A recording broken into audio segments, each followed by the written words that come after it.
আসসালামু আলাইকুম। মুন্নি বশির ফার্নিচার থেকে মুন্নি বলছি। কেমন আছেন সবাই? আমি আলহামদুলিল্লাহ ভালো আছি, কিন্তু শারীরিকভাবে অনেকই অসুস্থ।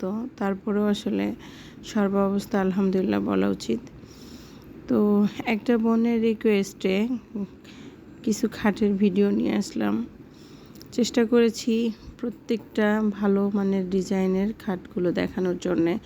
প্রত্যেকটা খাট একটা আরেকটা থেকে সুন্দর, আর আরেকটা থেকে সুন্দর, এবং চিটাগং সেগুন দিয়ে করা। এখানে অন্য কাঠেরও আছে, বাট আপনি চাইলে চিটাগং সেগুন দিয়ে নিতে পারবেন।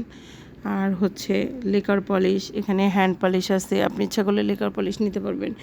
এটা খাটের সঙ্গে অ্যাডজাস্ট করে আলমারি, ড্রেসিং টেবিল, ওয়ার্ড্রোব নিতে পারবেন। তো আমার ডিজাইনগুলো আসলে কেমন হলো সব কিছুই আপনাদেরকে বিনোদন দেওয়ার জন্যে। তো কমেন্টস করে জানাবেন যে ডিজাইনগুলো কেমন হয়েছে। আর ভালো থাকবেন সবাই, দোয়া করবেন আমার জন্য। আমিও সবার জন্য দোয়া করি। শারীরিকভাবে খুব অসুস্থ, তারপরেও ভালো থাকবেন। আল্লাহ হাফেজ।